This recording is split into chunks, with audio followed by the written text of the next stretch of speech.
ம்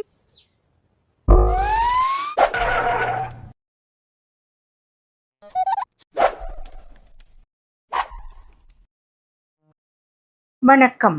பசியின் வாசிப்புகளில் கம்பராமாயணம், பாலகாண்டம், பரசுராம படலம்.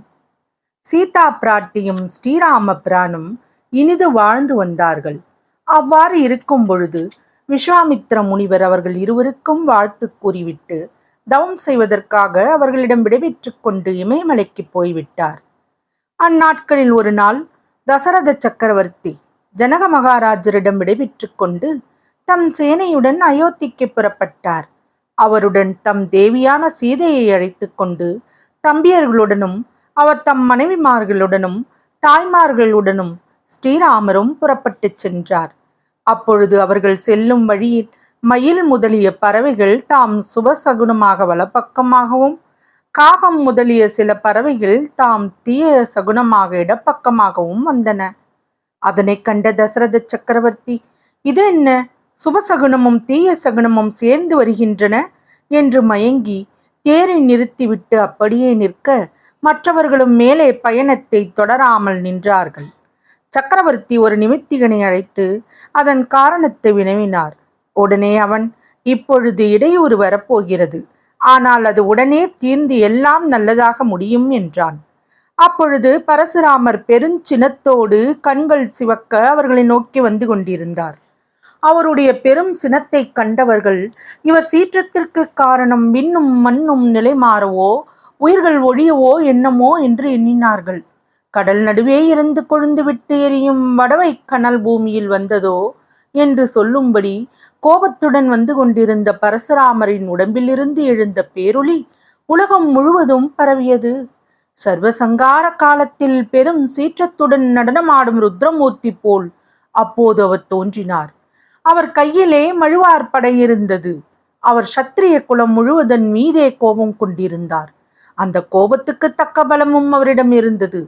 மலைகள் பூமியின் கீழே புகுமாறும், கடல் பூமியின் மீது நிமிர்ந்து செல்லுமாறும் அவர் கோபாவேசத்துடன் அதிர கால்களை வைத்து நடந்து வந்தார். அந்த பரசுராமர் சந்திர வம்சத்தில் பிறந்தவன் யயாதி மகாராஜன். அவனுடைய மூத்த குமாரன் யது. அந்த யதுவின் குலத்தவன் கிருத்தவீரியன். அவனுடைய குமாரன் கார்த்த வீரியார்ச்சுனன். அவன் நாராயண மிசமான தாத்ராத்ரேய மகாமுனிவரை ஆராதித்து அவருடைய அனுக்கிரகத்தால் சில வரங்களை பெற்றான். அதாவது 1000 தோள்களும், போரில் வெற்றியும், பூமியை முறைப்படி காத்தலும், பகைவர்களால் அவமானப்படாத சிறப்பும், சகல லோகங்களும் கொண்டாடும் மகா புருஷனால் மரணமும் ஆகிய வரங்களே அவை. அவன் அந்த வரங்களை பெற்று பல வேள்விகளை புரிந்தான். பின்பு தன்னுடைய மரபில் தோன்றிய மகிஷ்மா என்னும் அரசனால் உண்டாக்கப்பட்ட மகிஷ்மா பட்டணத்தை பல காலம் அரசாண்டு வந்தான். அவ்வாறு அரசாண்டு வரும் நாளில் ஒரு நாள் அவன் நருமதை ஆற்றில் ஜலக்கிரீடை செய்து கொண்டு மதுபானத்தால் மயங்கியபடி இருந்தான். அப்போது ராவணன் திக்விஜயம் செய்து கொண்டிருந்தவன் அங்கே வந்தான். கார்த்தவீரியார்ஜுனனின் நிலையை பார்த்ததும் ராவணன் அவனை சுலபமாக வென்றுவிடலாம் என்று எண்ணி அவனை எதிர்த்தான். தன்னை எதிர்த்த இலங்கேஸ்வரனை உடனே கார்த்தவீரியார்ஜுனன் தனது ஆற்றலால் எளிதில் அவனை கட்டி தனது பட்டணத்தில் கொண்டு போய் சிறைச்சாலையில் வைத்தான். பின்பு அவனுடைய மூதாதையராகிய புலஸ்திய மகாமுனிவரின் வேண்டுகோளால் அவனை சிறைவிடுத்து அந்த முனிவர் அருளால் ராவணஜித் என்கிற பெரும் பெயரை பெற்றான். அந்த பட்டம் பெற்ற கார்த்த வீரியார்ஜுனன் ஒரு நாள் காட்டில் வேட்டையாடிவிட்டு பரசுராமரின் தந்தையான ஜமதத்கனி மகாமுனிவரின் ஆசிரமத்தை அடைந்தான். அந்த முனிவரின் அனுமதியால் அங்கு விருந்துண்டு மகிழ்ந்தான். பின்பு அங்கிருந்து திரும்புகையில் முனிவருக்கு காமதேனு பல வளங்களையும் எளிதில் சுரந்தளிப்பதைக் கண்டான். உடனே அதன் மேல் ஆசை கொண்டான். அதனால் முனிவரின் அனுமதி இல்லாமல் அதனை பலாத்காரமாக கவர்ந்து சென்றான். அதனை அறிந்த பரசுராமர் பெரும் கோபம் கொண்டு ஆயுதங்களுடன் சென்று கார்த்தவீரியார்ஜுனுடன் போர் செய்தார். போரில் அவனுடைய 1000 தோள்களையும் தலையையும் தனது கோடாலி படையால் வெட்டி வீழ்த்தி அவனை வெற்றி கொண்டார் பரசுராமர். பரசுராமரும் கார்த்த வீரியார்ஜுனனை கொன்றதும் அவனது குமாரர்கள் பழிக்கு பழி வாங்க வேண்டும் என்று நிச்சயித்தார்கள். எனவே பரசுராமர் இல்லாத சமயம் பார்த்து பர்ணசாலையினுள் சென்று அவரின் தந்தையாரின் தலையை வெட்டிவிட்டு சென்றார்கள். பின்பு வந்த பரசுராமர் அதனை அறிந்து பெரும் சினம் கொண்டார். அந்த கோபத்துடன் சென்று காத்த வீரியார்ஜுன குமாரர்களை கொன்றார். ஜமதக்கினி முனிவரின் மனைவியான ரேணுகாதேவி 21 முறை தன் மார்பில் அடித்துக் கொண்டு அழுது புலம்பினாள். எனவே பரசுராமர் அரசர்களை 21 தலைமுறை ஒழித்தார். அவர் தாம் முதலில் வீரவாதமாக சத்தியம் செய்தபடி அந்த அரசர்களின் இரத்த வெள்ளத்தால் சேமந்த பஞ்சகம் என்று 5 தடாகங்களை ஏற்படுத்தி அவற்றில் தந்தைக்கு தர்ப்பணம் செய்தார். ஒரு சமயம் பரசுராமரும் முருகக் கடவுளும் பரமசிவனிடத்தில் வில் முதலிய ஆயுத பயிற்சி பெற்று வந்தார்கள். பயிற்சி முடிந்த பின்பு அவர்களில் உயர்வு தாழ்வு அறியும் பொருட்டு சிவபிரான் உமாதேவியின் முன்பாக அவர்களுக்கு கிரௌஞ்ச மலையை சுட்டிக்காட்டி இதனை துளைத்திடுக என்று கட்டளையிட்டார். முன்னர் முருகமூர்த்தி அம்புகளை தொடுத்து அதனை துளைக்க முடியாமல் போகவே பரசுராமர் பராக்கிரமத்தோடு அம்பெய்து அதனை துளையிட்டு காட்டினார். அதன் பின் முருகக் கடவுள் வேலாயுதத்தை வீசி எறிந்து அம்மலையை பிளந்தார். மிக பெரிய கிரௌஞ்ச மலைக்கு தென் திசையில் உள்ள அன்னப்பறவைகள் அத்தேசங்களில் மழைப்பனி காலங்களில் தமக்கு இனிய வாசஸ்தலமான தாமரை மலர்கள் நிலைக்குலையும் பொழுது அவ்விடங்களை விட்டு புறப்பட்டு கிரௌஞ்ச மலையில் பரசுராமரால் உண்டாக்கப்பட்ட துவாரத்தின் வழியாக பறந்து சென்று இமயமலை பிராந்தியத்தில் உள்ள மானசரசை அடைந்து சில காலம் அங்கு வாழ்ந்திருக்கும். பின்பு அவ்வழியாகவே மீண்டும் தங்கள் இருப்பிடத்திற்கு வந்து சேரும். பிறகு ஒரு காலத்தில் பரசுராமர் தான் வென்ற பூலோகம் முழுவதையும் காசியப முனிவருக்கு தானம் செய்தார். அதனை அந்த முனிவர் பின்னொரு காலத்தில் பரசுராமரை கர்வபங்கம் செய்வதற்காக, எமக்கு தானம் செய்த இடத்திலேயே நீ வசித்திருந்தால் உமக்கு தகுதியோ என்று அவரை கேட்டார். உடனே பரசுராமர் வருண பகவான் அனுமதியின் மேல் சையமலையில் உள்ள கோடாலிப்படையை வீசி எறிந்தார். அது விழுந்த அவ்வளவு இடத்தையும் விட்டு கடல் ஒதுங்கிச் சென்றது. கடல் நீங்கிச் சென்று தனக்கென்று அளிக்கப்பெற்ற இடத்தில் தங்கி பரசுராமர் வசித்து வந்தார். அத்தகைய சிறப்பு வாய்ந்த பரசுராமர் சத்திரியர்களையே ஒழிக்க வேண்டும் என்ற பெருங்கோபத்துடன் கண் சிவக்க புருவம் நெற்றியில் வில் போல் வளைந்து மேலே செல்ல ராமபிரான் முன்வந்து நின்றார். உடனே ராமர், இவர் யார் என்று கேட்டார். ராமரின் கேள்வியை கேளாதவர் போன்று பரசுராமர் தசரதரின் எதிரே வந்து நின்றார். பின்பு மீண்டும் ராமரிடம் சென்று, தசரத குமாரனே, நீ முறித்த சிவனுடைய வில்லை பற்றி நாம் அறிவோம். இப்பொழுது உன் தோல் வலிமையை சோதிக்க விரும்புகின்றேன் என்று கூறினார். அதை கேட்டதும் தசரத சக்கரவர்த்தி அஞ்சி நடுங்கினார். உடனே பரசுராமரின் முன் வந்து நின்று, ஐயனே, கோபம் தணிக. உலகம் முழுவதையும் வென்று காசியப முனிவருக்கு தானம் செய்த பெரியோய், சிவன், பிரம்மன், விஷ்ணு ஆகிய திரிமூர்த்திகளே உமக்கு ஒரு பொருள் அல்ல. அப்படி இருக்கும்போது அற்பர்களாகிய மனிதர்கள் உமக்கு ஒரு பொருளாவாரோ? இந்த ராமச்சந்திரனும் என்னுடைய பிராணனும் இப்பொழுது உமது அடைக்கல பொருள் என்று அவரை துதித்து கூறினார். மேலும் தசரதர், மழுவேந்தியவரே, நல்வினைகளையே விரும்பிச் செய்யும் உம்மால் நாங்கள் கொலைப்படலாமோ? என் மகன் மீது உம்மிடம் எந்த வகையிலாத அபச்சாரத்துடன் நடந்து கொண்டானோ சொல்வீர். எளியவராகிய எங்களிடம் வலிமை மிக்க தாங்கள் தங்களின் வலிமையை காட்டுவதால் என்ன பயன்? பெருந்தவம் உடையவரே, முன்பு என் போன்ற சத்திரியன் மீது கோபம் கொண்டு தணிந்தருள்வீர். அப்படிப்பட்ட தாங்கள் மீண்டும் எம் மீது கோபம் கொள்ளுதல் நீதியோ?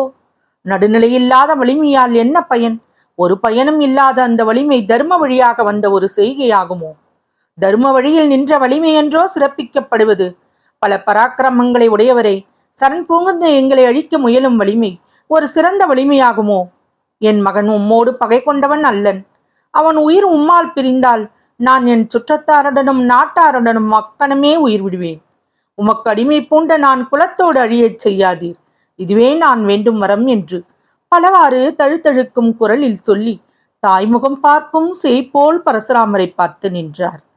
ஆனால் பரசுராமர் தசரதின் வேண்டுகோளை பொருட்படுத்தவில்லை. அவர் ஸ்ரீராமனை நோக்கி பேசத் தொடங்கினார். அதை கண்ட தசரத சக்கரவர்த்தி புத்திர பாசத்தால் எண்ணக்கூடாததையெல்லாம் எண்ணி உடனே மயங்கி விழுந்தார். பரசுராமர் அதை கவனிக்கவில்லை. அவர் ராமருக்கு சிவதனுசுவை பற்றி கூறத் தொடங்கினார். ராமனே, உமாதேவி மணாளரான சிவன் முற்காலத்தில் கொண்டிருந்த அந்த வில் வலிமை குறைந்தது. அதனால் அதனை நீ முறித்து விட்டாய். அந்த வில்லை பற்றி சொல்லுகிறேன் கேள். முன்னொரு காலத்தில் விஸ்வகர்மா 2 தனுசுகளை செய்தான். அவற்றில் ஒரு வில்லை சிவனும் மற்றொரு வில்லை திருமாலும் எடுத்துக்கொண்டார்கள். அதை அறிந்த தேவர்கள் பிரம்மனிடம், இந்த 2 வில்லில் எது வலிமையுடையது என்று கேட்டார்கள். தேவர்களின் கேள்வி சிறந்ததென்று பிரம்மனுக்கு தோன்றியது. உடனே அவன் அக்கேள்விக்கான பதிலை தெரிந்து கொள்ள ஆசைப்பட்டு அவ்விரண்டு மூர்த்திகளுக்குள் தந்திரமாக சண்டை மூட்டிவிட்டான். அதனால் 2 பேரும் தங்கள் வில்லை நாணேற்றி போர் புரிந்தார்கள். அப்போது 7 லோகங்களும் அச்சமடைந்தன. திக்குகள் நிலை தடுமாறின. வெவ்விய கோபாக்கினி பொங்கி மேலே நின்றது. அவர்கள் மேலே மேலே போர் செய்கையில் சிவபெருமானின் வில் சற்றே முறிந்தது. அதனால் அவர் கோபம் கொண்டு மீண்டும் பயங்கரமாக போர் செய்யத் தொடங்கினார். அதை கண்ட தேவர்கள் இதனால் ஏதேனும் உலகங்களுக்கெல்லாம் துன்பம் நேருமோ என்று எண்ணி அஞ்சினார்கள். எனவே இருவரையும் போரை நிறுத்தும்படி வேண்டிக் கொண்டார்கள். அவர்களின் வேண்டுகோளுக்கு இணங்கிய சிவன் தம்முடைய வில்லை இந்திரனுக்கு கொடுத்து விட்டு சென்றார். அவ்வில் ஜனகரின் மூதாதையருக்கு கிடைத்தது. வழி வழியாக வந்து கடைசியில் அதனை ஜனகன் பெற்றான். திருமால் தம்முடைய வில்லை ரிஷிக முனிவருக்கு கொடுத்து விட்டு சென்றார். அந்த முனிவர் எமது தந்தையாகிய ஜமதக்கினி முனிவருக்கு கொடுத்தார். பின்பு அது முறைப்படி வந்து எம்மிடம் சேர்ந்தது. சிறுவனே, இதோ அந்த வில். இதனை நீ சுலபமாக எடுத்து வளைத்து விட்டால் உலகத்தில் உன்னை போன்ற வலிமையுடைய அரசர் வேறு யாருமே இருக்க மாட்டார். உன்னோடு நாம் செய்ய நினைத்திருக்கும் போரையும் கைவிடுவோம் என்று கூறினார். பின்பு மீண்டும் பரசுராமர் ரகுராமரை நோக்கி, மனுக்குலத்தவனே, இன்னும் நான் சொல்வதை கேட்பாயாக. பழுதுபட்ட சிவவில்லை முறித்ததை நீ பெருமையாக நினைப்பது சிறப்பாகாது. சத்திரியர்களாகிய உங்களிடம் நாம் பழமையாக பகையுடையோம். ஏனெனில் முன்னொரு காலத்திலேயே ஒரு அரசன் எம் தந்தையை கொன்றான். அதனால் கோபம் கொண்டோம். அந்த அரசனையும் மற்றுமுள்ள அரசர்களையெல்லாம் 21 தலைமுறையாக கொன்று வருகின்றோம் என்றவர் தம் வரலாற்றை கூறி முடித்தார். பின்பு அவர், நாம் மிகவும் உன் மீது அன்பு உடையோம். இருந்தாலும் எமது வில்லாசிரியரின் வில்லை முறித்த செருக்குள்ள அரசகுமாரன் நீ என்பதை கருதினோம். அதனால் பழும் பகை மனதில் இருந்து மூல சீறி வந்துள்ளோம். நீ வல்லமை உடையவனாக இருந்தால் இந்த வில்லை வளைப்பாயாக என்று சொல்லிய பரசுராமர் ராமரிடம் தாம் கொண்டு வந்திருந்த வில்லை நீட்டினார். ஸ்ரீராமபிரான் உடனே அந்த வில்லை கையில் வாங்கினார். அடுத்த கணம் அந்த வில்லை வளைத்து காட்டினார். வில் வளைக்கப்பட்டதை கண்டதும் பரசுராமர் ஏதும் பேசாதவரானார். ராமர் அவரை நோக்கி, சத்திரிய குலத்தையே பூண்டோடு அழிக்க எண்ணியுள்ள உம்மை வதைத்து பழிக்கு பழி வாங்க வேண்டும். ஆனால் நீர் வேதியர் மகன், நல்லொழுக்கம் உடையவர். ஆதலால் உம்மை உயிரோடு விடுகிறோம் என்று சொன்னார். பரசுராமர் அந்த கணத்தில் தம் தவறுகளை உணர்ந்தார். உடனே ராமரை தொழுது, நீதியின் தலைவா, என்னிடம் நீர் கோபம் கொள்ளாதீர். இவ்வுலகுக்கெல்லாம் முதல்வன் நீரே. நான் அந்த உண்மையை இப்பொழுதே பிரத்யட்சமாக அனுபவித்து அறிந்தேன். திருத்துழாய் மாலை அணிந்து சக்கராயுதம் கொண்ட திருமாலின் வம்சமானவரே, சிவபிரானின் வில் பேராற்றல் கொண்ட உமது கையின் வலிமைக்கு முன் என்ன செய்யும்? வீரக்கழல் அணிந்த திருவடியுடையோய், உம்மை காவலராக கொண்ட இந்த உலகத்துக்கு அரக்கரால் இனி என்ன துன்பம் நேர்ந்துவிடும்? நான் தந்த உமது வில்லும் உமது வலிமைக்கு ஏற்றதாகாது என்று கூறி நின்றார். ஆனால் ராமர் தாம் வளைத்து நின்று நான் ஏற்றிய வில்லை எப்படியும் பயன்படுத்தியே தீர வேண்டும் என்பதால் பரசுராமரை நோக்கி, உமது தாள்களுக்கு உள்ள நடக்கும் வலிமையை இந்த அம்புக்கு குறியாக்கவா, இல்லை உமது தவ வலிமையை குறியாக்கவா என்று கேட்டார். பரசுராமர் அதற்கு, சக்கரவர்த்தி திருமகனே, நான் மனோவேகமாக மகேந்திரமலைக்கு செல்ல வேண்டும். அதனால் என் தவ வலிமையை உமது அம்புக்கு குறியாக்குவீர் என்றார். அவ்வாறே ஸ்ரீராம பிரான் அம்பெய்து பரசுராமரின் தவ வலிமையை எல்லாம் பெற்றார். தவ வலிமையை இழந்த பின் பரசுராமர், நீலமேக சியாமல வண்ணனே, திருத்துழாய் மார்வனே, பரிசுத்தனே, தாங்கள் எண்ணிய அனைத்தும் எளிதில் ஈடேறும். எனக்கு இப்பொழுது விடை கொடுப்பீராக என்று ராமரிடம் கூறி வணங்கிச் சென்றார். இப்படி பரசுராமரை வெற்றி கொண்டு அனுப்பிய ஸ்ரீராமர் தம் தந்தையின் மனத்துயரத்தை போக்கி அவரை களிப்படையச் செய்தார். பரசுராமரால் தம் புதல்வனுக்கு துன்பம் நேருவதற்கு பதில் பல நன்மைகள் ஏற்பட்டதை அறிந்ததும் தசரதர் பேரானந்த கடலில் மூழ்கினார். மகனை அணைத்து உச்சி மோந்து ஆனந்த கண்ணீர் பெருக்கினார். சிறு வயதிலேயே இத்தனை பராக்கிரம் உடைய இவனுக்கு முன் 3 உலகங்களிலும் உள்ள சிறந்த வீரர்கள் ஒன்று சேர்ந்து வந்தாலும் வெல்ல முடியுமோ? இவனே அவரவர் வினைக்கு ஏற்ப இம்மை பயனையும் மறுமை பயனையும் அளிக்கும் திறம் படைத்தவன். இது உண்மை என்று தம் மகனை பற்றி நினைத்தார் தசரத சக்கரவர்த்தி. அப்பொழுது தேவர்கள் அங்கே வந்து ராமரின் மேல் கற்பக மலர்கள் தூவி போற்றினார்கள்.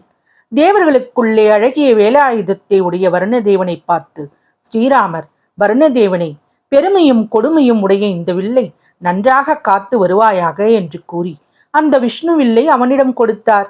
பின்பு எல்லோருடனும் புறப்பட்டு அயோத்திக்கு சென்றார். ராமபிரான் தம் தேவியுடன் மகிழ்ந்து அயோத்தியிலே வாழ்ந்து வந்தார். தசரத சக்கரவர்த்தி நன்முறையில் கோசல நாட்டை அரசாண்டு வந்தார்.